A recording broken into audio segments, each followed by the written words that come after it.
కి ముఖ్యమంత్రి స్థాయిలో ఉన్న వ్యక్తికి ఈ రాష్ట్రంలో పునర్విభజన జరుగుతుందా లేదా అనేది తెలియకపోవడం శోచనీయం. నియోజకవర్గాల పునర్విభజన జరగడానికి ఇంకా 4 ఏళ్ళు పడుతుంది.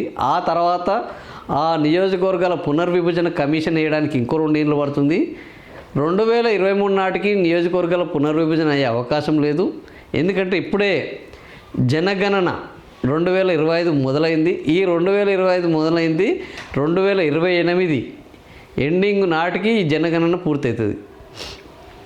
అది పూర్తయిన తర్వాత నియోజకవర్గాల పునర్విభజన జరగాలి.